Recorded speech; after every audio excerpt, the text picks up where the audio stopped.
शुक्लाम्बरधरं विष्णुं शशिवर्णं चतुर्भुजं प्रसन्नवदनं ध्यायेत् सर्वविघ्नोपशान्तये। व्यासं वसिष्ठनप्तारं शक्तेः पौत्रमकल्मषं पराशरात्मजं वन्दे शुकतातं तपोनिधिं। व्यासाय विष्णुरूपाय व्यासरूपाय विष्णवे नमो वै ब्रह्मनिधये वासिष्ठाय नमो नमः। अविकाराय शुद्धाय नित्याय परमात्मने सदैकरूपरूपाय विष्णवे सर्वजिष्णवे यस्य स्मरणमात्रेण जन्म संसारबन्धनात् विमुच्यते। नमस्तस्मै विष्णवे प्रभविष्णवे। ॐ नमो विष्णवे प्रभविष्णवे। श्रीवैशम्पायन उवाच श्रुत्वा धर्मानशेषेण पावनानि च सर्वशः युधिष्ठिरः शान्तनवं पुनरेवाभ्यभाषत। युधिष्ठिर उवाच किमेकं दैवतं लोके किं वाप्येकं परायणं स्तुवन्तः कङ्कमर्चन्तः प्राप्नुयुर्मानवा शुभम्। को धर्मः सर्वधर्माणां भवतः परमो मतः किं जपन्मुच्यते जन्तुर्जन्म संसारबन्धनात्। श्रीभीष्म उवाच जगत्प्रभुं देवदेवमनन्तं पुरुषोत्तमं स्तुवन्नाम सहस्रेण पुरुषः सततोत्थितः तमेव चार्चयन् नित्यं भक्त्या पुरुषमव्ययम् ध्यायन् स्तुवन् नमस्यं च यजमानस्तमेव च अनादिनिधनं विष्णुं सर्वलोकमहेश्वरम् लोकाध्यक्षं स्तुवन् नित्यं सर्वदुःखातिगो भवेत्। ब्रह्मण्यं सर्वधर्मज्ञं लोकानां कीर्तिवर्धनम् लोकनाथं महद्भूतं सर्वभूतभवोद्भवम् एष मे सर्वधर्माणां धर्मोऽधिकतमो मतः यद्भक्त्या पुण्डरीकाक्षं स्तवैरच्चेन्नरः सदा परमं यो महत्तेजः परमं यो महत्तपः परमं यो महद्ब्रह्म परमं यः परायणम् पवित्राणां पवित्रं यो मङ्गलानां च मङ्गलम् दैवतं देवतानां च भूतानां यो व्ययः यतः सर्वाणि भूतानि भवन्त्यादियुगागमे यस्मिंश्च प्रलयं यान्ति पुनरेव युगक्षये तस्य लोकप्रधानस्य जगन्नाथस्य भूपते विष्णोर्नाम सहस्रं मे शृणु पापभयापहम् यानि नामानि गौणानि विख्यातानि महात्मनः ऋषिभिः परिगीतानि तानि वक्ष्यामि भूतये। ऋषिर्नाम्नां सहस्रस्य वेदव्यासो महामुनिः छन्दोऽनुष्टुप् तथा देवो भगवान् देवकीसुतः अमृतांशुद्भवो बीजं शक्तिर्देवकीनन्दनः त्रिसामाहृदयं तस्य शान्त्यर्थे विनियुज्यते विष्णुं जिष्णुं महाविष्णुं प्रभविष्णुं महेश्वरम् अनेकरूपदैत्यान्तं नमामि पुरुषोत्तमम्। अस्य श्रीविष्णोर्दिव्यसहस्रनामस्तोत्रमहामन्त्रस्य श्रीवेदव्यासो भगवान् ऋषिः अनुष्टुप्-छन्दः श्रीमहाविष्णुः परमात्मा श्रीमन्नारायणो देवता अमृतांशुद्भवो भानुरिति बीजम् देवकीनन्दन श्रेष्ठेति शक्तिः उद्भवः क्षोभणो देव इति परमो मन्त्रः शङ्खबृन्नन्दकी चक्रीति कीलकम् शार्ङ्गधन्वा गदाधर इत्यस्त्रम् रथाङ्गपाणिरक्षोभ्य इति नेत्रम् त्रिसामासामरः सामेति कवचम् आनन्दम् परब्रह्मेति योनिः ऋतुः सुदर्शनकाल इति दिग्बन्धः श्रीविश्वरूप इति ध्यानम् श्रीमहाविष्णुप्रीत्यर्थे सहस्रनाम जपे विनियोगः। ध्यानम् क्षीरोदन्वत्प्रदेशे शुचिमणिविलसत्सैकते मौक्तिकानाम् मालाक्लुप्तासनस्थस्फटिकमणिनिभैर्मौक्तिकैर्मण्डिताङ्गः शुभ्रैरभ्रैरदभ्रैरुपरि विरचितैर्मुक्तपीयूषवर्षैः आनन्दीन पुनीयादरिनलिन गदा शङ्खपाणिर्मुकुन्दः भूः पादौ यस्य नाभिर्वियदसुरनिलश्चन्द्रसूर्यौ च नेत्रे कर्णावाशा शिरोद्यौर्मुखमपि दहनो यस्य वास्तेयमब्धिः अन्तस्थं यस्य विश्वं सुरनरखगो भोगि गन्धर्वदैत्यैः चित्रं रम्यते तं त्रिभुवन वपुषं विष्णुमीशं नमामि। ॐ नमो भगवते वासुदेवाय। शान्ताकारं भुजगशयनं पद्मनाभं सुरेशं विश्वाधारं गगनसदृशं मेघवर्णं शुभाङ्गम् लक्ष्मीकान्तं कमलनयनं योगिधृध्यानगम्यं वन्दे विष्णुं भवभयहरं सर्वलोकैकनाथम् मेघश्यामं पीतकौशेयवासं श्रीवत्साङ्कं कौस्तुभोद्भासिताङ्गम् पुण्योपेतं पुण्डरीकायताक्षं विष्णुं वन्दे सर्वलोकैकनाथम् नमः समस्तभूतानामादिभूताय भूभृते अनेकरूपरूपाय विष्णवे प्रभविष्णवे सशङ्खचक्रं सकिरीटकुण्डलं सपीतवस्त्रं सरसीरुहेक्षणं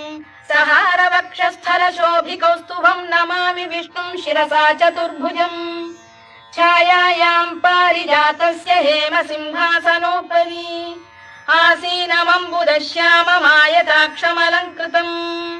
चन्द्राननं चतुर्बाहुं श्रीवत्साङ्कितवक्षसम् रुक्मिणी सत्यभामाभ्यां सहितं कृष्णमाश्रये।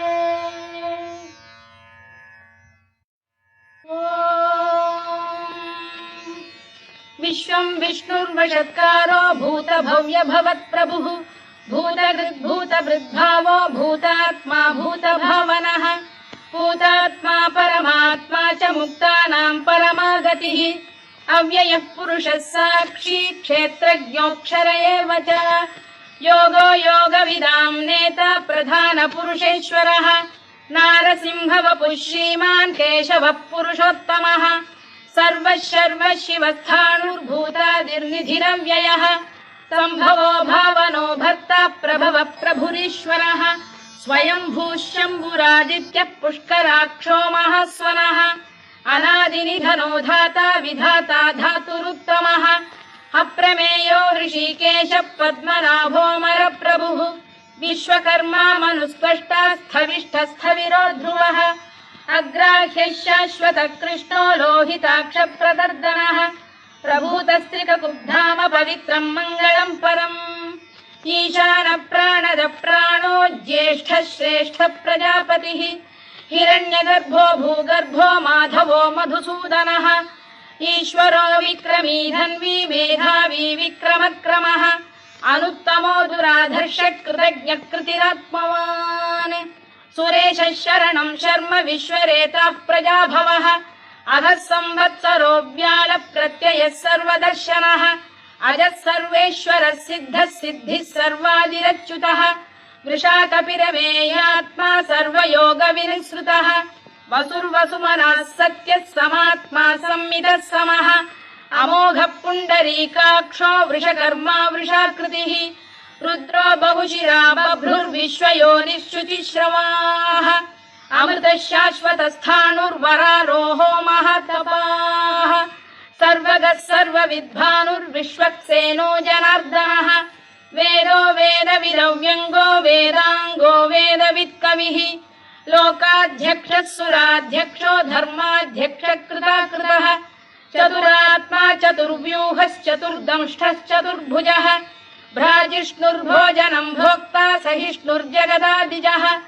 अनघो विजयो जेता विश्वयोनिः पुनर्वसुः उपेन्द्रो वामनः प्रांशुरमोघः शुचिरूर्जितः अतीन्द्रः सङ्ग्रहः सर्गो धृतात्मा नियमो यमः वेद्यो वैद्यः सदा योगी वीरः माधवो मधुः अतीन्द्रियो महामायो महोत्साहो महाबलः महाबुद्धिर्महावीर्यो महाशक्तिर्महाद्युतिः अनिर्देश्य वपुः श्रीमान् अमे आत्मा महाधृधृत् महेश्वासो महीभर्ता श्रीनिवासः सताङ्गतिः अनिरुद्धः सुरानन्दो गोविन्दो गोविदाम्पतिः मरीचिर्दमनो हंसः सुपर्णो भुजगोत्तमः हिरण्यनाभः सुतपाः पद्मनाभः प्रजापतिः अमृत्युः सर्वदृक्सिंहः सन्धाता सन्धिमान् स्थिरः अजो दुर्मर्षणः शास्ता विश्रुतात्मा सुरारिः गुरुर्गुरुतमो धाम सत्यः सत्यपराक्रमः निमिषो निमिषस्रग्वी वाचस्पतिरुदारधीः अग्रणीर्ग्रामणी श्रीमान् न्यायो नेता समीरणः सहस्रमूर्धा विश्वात्मा सहस्राक्षः सहस्रपात् आवर्तनो निवृत्तात्मा संवृतः सम्प्रमर्दनः अहः संवर्तको वह्निरनिरो धरणीधरः सुप्रसाद प्रसन्नात्मा विश्वधृक् विश्वभुग्विभुः सत्कर्ता सत्कृतः साधुर्जह्नुर्नारायणो नरः असंख्येयो प्रमेयात्मा विशिष्टः शिष्टकृच्छुचिः सिद्धार्थः सिद्धसङ्कल्पः सिद्धिदः सिद्धिसाधनः वृषाही वृषभो विष्णुर्वृषपर्वा वृषोदरः वर्धनो वर्धमानश्च विविक्तः श्रुतिसागरः सुभुजो दुर्धरो वाग्मी महेन्द्रो वसुदो वसुः नैकरूपो बृहद्रूपः शिपिविष्टप्रकाशनः ओजस्तेजोद्युदिधरः प्रकाशात्मा प्रतापनः वृद्धस्पष्टाक्षरो मन्त्रश्चन्द्रांशुर्भास्करद्युतिः अमृतांशुद्भवो भानुः शशबिन्दुः सुरेश्वरः औषधम् जगतः सेतुः सत्यधर्मपराक्रमः भूतभव्यभवन्नाथः पवनः पावनो नरः कामः कामकृत्कान्तः कामः कामप्रदप्रभुः युगादिकृद्युगावर्तो नैकमायो महाशनः अदृश्यो व्यक्तरूपश्च सहस्रजिदनन्तजित् इष्टो विशिष्टः शिष्टेष्टः शिखण्डी नहुषो वृषः क्रोधः क्रोधकृत्कर्ता विश्वबाहुर्महीधरः अच्युत प्रतिथ प्राण प्राणदो वासवानुजः अपां निधिरधिष्ठानमप्रमत्त प्रतिष्ठितः स्कन्द स्कन्दधरो धुर्यो वरदो वायुवाहनः वासुदेवो बृहद्भानुरादिदेवः पुरन्दरः अशोकस्तारणस्तारः शूरः शौरिर्जनेश्वरः अनुकूलः शतावर्तः पद्मी पद्मनिभेक्षणः पद्मनाभोरविन्दाक्षः पद्मगर्भः शरीरभृत् महर्धिर्वृद्धो वृद्धात्मा महाक्षो गरुडध्वजः अतुलः शरभो भीमः समयज्ञो हविर्हरिः सर्वलक्षणलक्षण्यो लक्ष्मीवान् समितिञ्जयः विक्षरो रोहितो मार्गो हेतुर्दामोदरः सः महीधरो महाभागो वेगवानमिताशनः उद्भवः क्षोभणो देवः श्रीगर्भः परमेश्वरः कारणं कारणं कर्ता विकर्ता गहनो गुहः व्यवसायो व्यवस्थानः संस्थानस्थानदो ध्रुवः परद्धिः परमस्पष्टः तुष्टः पुष्टः शुभेक्षणः रामो विरामो विरतो मार्गो नेयो नयोनयः वीरः शक्तिमतां श्रेष्ठो धर्मो धर्मविदुत्तमः वैकुण्ठः पुरुष प्राण प्राणद प्रणव पृतुः हिरण्यगर्भः शत्रुघ्नो व्याप्तो वायुरधोक्षजः ऋतुः सुदर्शनकारः परमेष्ठी परिग्रहः उग्रः संवत्सरो दक्षो विश्रामो विश्वदक्षिणः विस्तारस्थावरस्थाणुः प्रमाणं बीजमव्ययम् अर्थोऽनर्थो महाकोशो महाभोगो महाधनः अनिर्विण्णस्थविष्ठो भूर्धर्मयूपो महामखः नक्षत्रनेमिर्नक्षत्री क्षमः क्षामः समीहनः यज्ञयुज्यो महेज्यश्च क्रतुः सत्रं सदां गतिः सर्वदर्शी विमुक्तात्मा सर्वज्ञो ज्ञानमुत्तमम् सुव्रतः सुमुखः सूक्ष्मः सुघोषः सुखदः सुहृद् मनोहरो जितक्रोधो वीरबाहुर्विदारणः स्वापनः स्ववशो व्यापी नैकात्मा नैककर्मकृत् वत्सरो वत्सलो वत्सी रत्नगर्भोधनेश्वरः धर्मकृद्धर्मी सदसक्षरमक्षरम् अविज्ञाता सहस्रांशुर्विधाता कृतलक्षणः गभस्तिनेमिः सत्तस्तः सिंहो भूतमहेश्वरः आदिदेवो महादेवो देवेशो देवभृद्गुरुः उत्तरो गोपतिर्गोप्ता ज्ञानगम्यः पुरातनः शरीरभूतभृद्भोक्ता कपीन्द्रो भूरि दक्षिणः सोमपोऽमृतपः सोमः पुरुजिः पुरुषत्तमः विनयो जयः सत्यसन्धो दाशार्हः सात्वतां पतिः जीवो विनयिता साक्षी मुकुन्दो मितविक्रमः अम्भोनिधिरनन्तात्मा महोदधिशयोऽन्तकः अजो महार्घः स्वाभाव्यो जितामित्रप्रमोदनः आनन्दो नन्दनो नन्दः सत्यधर्मात्रिविक्रमः महर्षि कपिलाचार्यः कृतज्ञो मेदिनीपतिः त्रिपदस्त्रिदशाध्यक्षो महाशृङ्गकृतान्तकृत् महावराहो गोविन्दः सुषेणः कनकाङ्गनी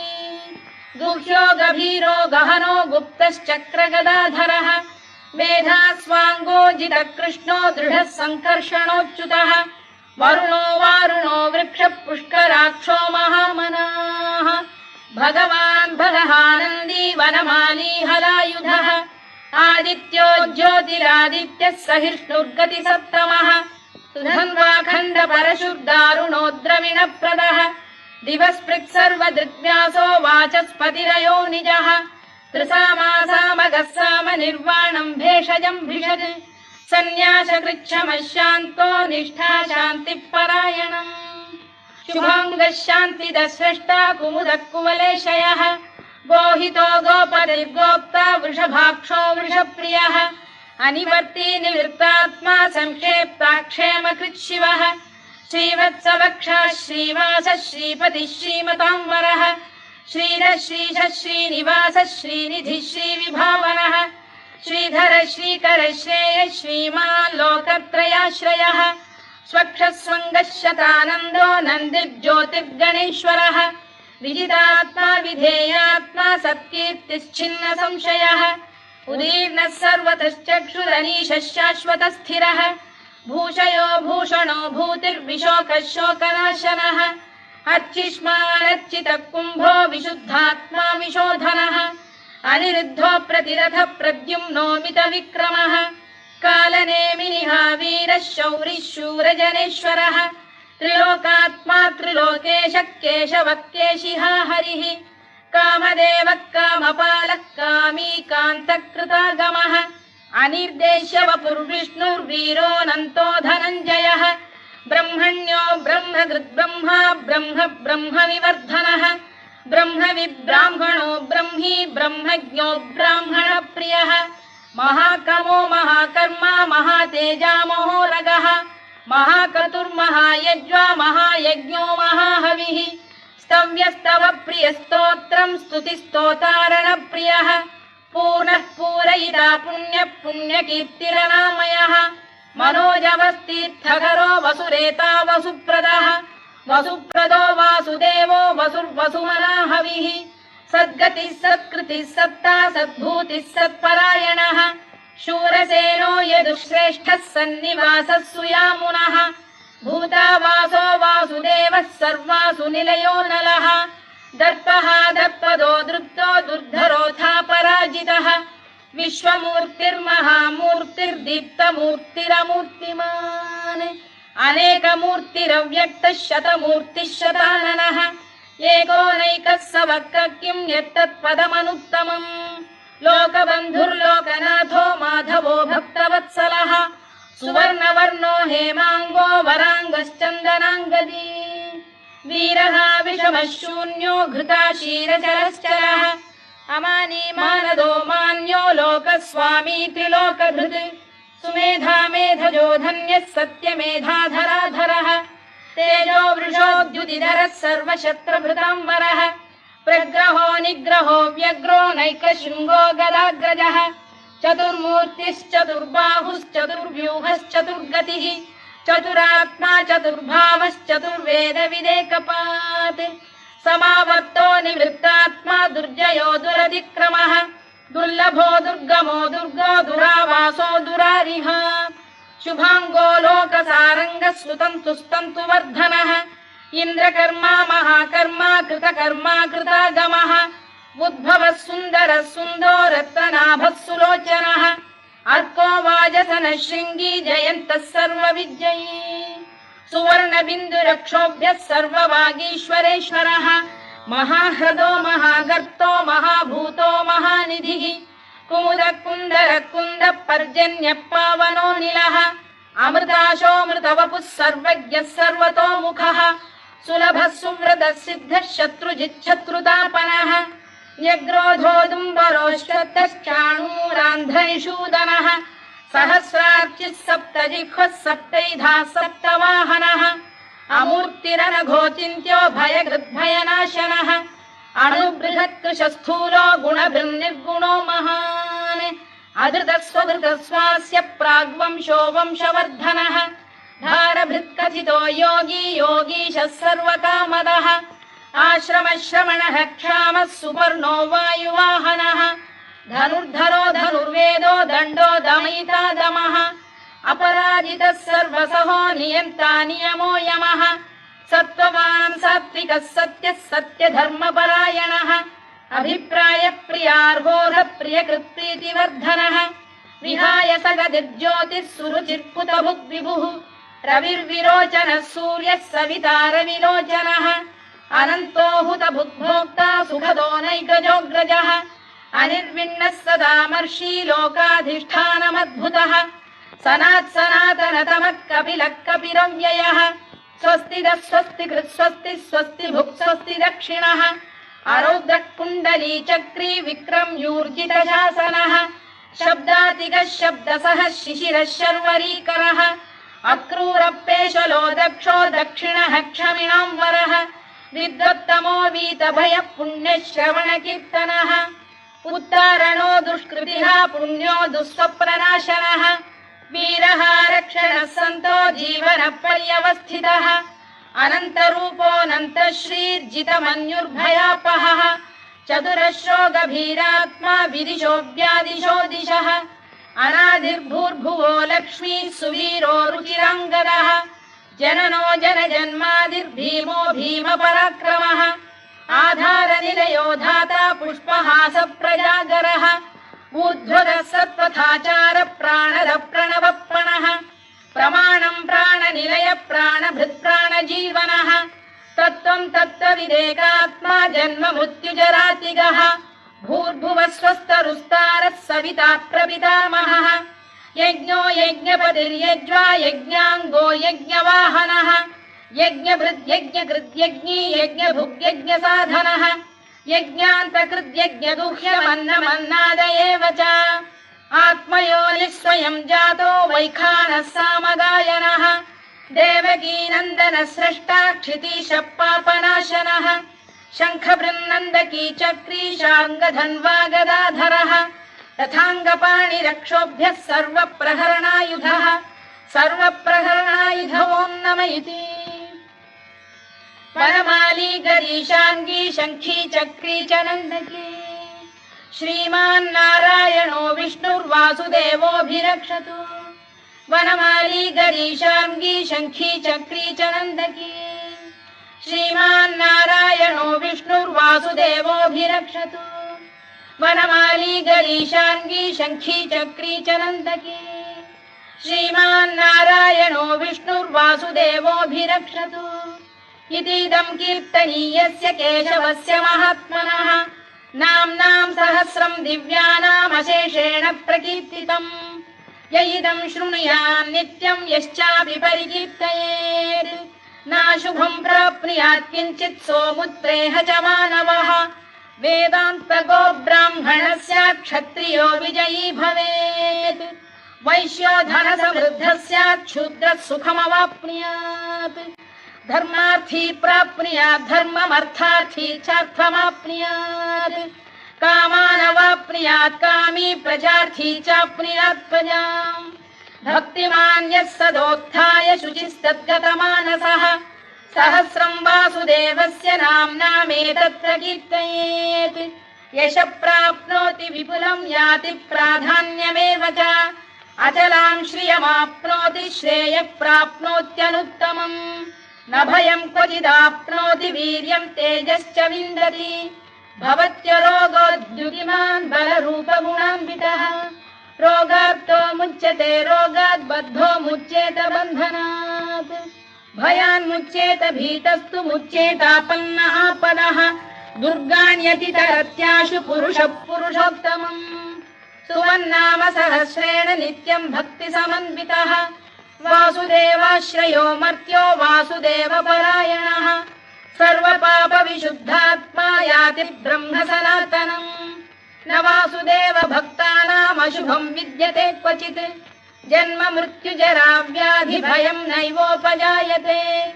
इमं स्तवमधीयानः श्रद्धा भक्ति समन्वितः युज्येतात्मसुखक्षान्तिः श्रीधृतिस्मृतिकीर्तिभिः न क्रोधो न च मात्सर्यम् न लोभो न शुभामतिः भवन्ति कृतपुण्यानाम् भक्तानाम् पुरुषोत्तमे द्यौः स चन्द्रार्कनक्षत्राखम् दिशो भूर्महोदधिः वासुदेवस्य वीर्येण विधृतानि महात्मनः ससुरासुरगन्धर्वम् स यक्षोरगराक्षसम् जगत्वशे वर्ततेदम् कृष्णस्य सचराचरम् इन्द्रियाणि मनो बुद्धिः सत्त्वम् तेजो बलम् धृतिः वासुदेवात्मकान्याहुः क्षेत्रम् क्षेत्रज्ञ एव च सर्वागमानामाचार प्रथमम् परिकल्पते आचार प्रभवो धर्मो धर्मस्य प्रभुरच्युतः ऋषयः पितरो देवा महाभूतानि धातवः जङ्गमा जङ्गमम् चेदम् जगन्नारायणोद्भवम् योगो ज्ञानम् तथा साङ्ख्यम् विद्या शिल्पादिकर्म च वेदाः शास्त्राणि विज्ञानमेतत् सर्वम् जनार्दनात् एको विष्णुर्महद्भूतम् पृथग्भूतान्यनेकशः त्रीन् लोकान् व्याप्य भूतात्मा भुङ्क्ते विश्वभुवव्ययः इमं स्तवम् भगवतो विष्णोर्व्यासेन कीर्तितम् पठेद्य इच्छेत् पुरुषः श्रेयत् प्राप्तुम् सुखानि च विश्वेश्वरमजम् देवम् जगतः प्रभुमव्ययम् भजन्ति ये पुष्कराक्षम् न ते यान्ति पराभवम् न ते यान्ति पराभवम् ओन्नम इति अर्जुनोवाच पद्मपत्र विशालाक्ष पद्मनाभसुरोत्तमा भक्तानामनुरक्तानाम् त्राता भव जनार्दन श्रीभगवानुवाच यो माम् नाम सहस्रेण स्तोतुमिच्छति पाण्डव सोऽहमेकेन श्लोकेन स्तुत एव न संशयः स्तुत एव न संशयोऽन्नम इति व्यास उवाच वासनाद् वासुदेवस्य वासितम् भुवनत्रयम् सर्वभूतनिवासोऽसि वासुदेव नमोऽस्तु ते वासुदेव नमोऽस्तु ते ओन्नम इति पार्वत्युवाच केनोपायेन लघुना विष्णोर्नाम सहस्रकम् पठ्यते पण्डितैर्नित्यम् श्रोतुमिच्छाम्यहम् प्रभो ईश्वर उवाच श्रीराम राम रामेति रमे रामे मनोरमे सहस्रनाम तत्तुल्यम् राम नाम वरानने श्रीराम राम रामेति रमे रामे मनोरमे सहस्रनाम तत्तुल्यम् राम नाम वरानने श्रीराम राम रामेति रमे रामे मनोरमे सहस्रनाम तत्तुल्यम् राम नाम वरानने राम नाम वराननमोन्नम इति ब्रह्मोवाच नमोऽस्त्वनन्ताय सहस्रमूर्तये सहस्रपादाक्षि शिरोरुबाहवे सहस्रनाम्ने पुरुषाय शाश्वते सहस्रकोटियुगधारिणे नमः सहस्रकोटियुगधारिणे नमः ओन्नम इति सञ्जय उवाच यत्र योगेश्वर कृष्णो यत्र पार्थो धनुर्धरः तत्र श्रीविजयो भूतिर्ध्रुवा नीतिर्मतिर्मम श्रीभगवानुवाच अनन्याश्चिन्तयन्तो मां ये जनाः पर्युपासते तेषाम् नित्याभियुक्तानां योगक्षेमम् वहाम्यहम् परित्राणाय साधूनां विनाशाय च दुष्कृताम् धर्म संस्थापनार्थाय सम्भवामि युगे युगे आर्ता विषण्णाः शिथिलाश्च भीता घोरेषु च व्याधिषु वर्तमानाः संकीर्त्य नारायण शब्दमात्रम् विमुक्तदुःखाः सुखिनो भवन्तु कायेन वाचा मनसेन्द्रियैर्वा बुद्ध्यात्मना वा प्रकृते स्वभावात् करोमि यद्यत् सकलम् परस्मै नारायणायेति समर्पयामि।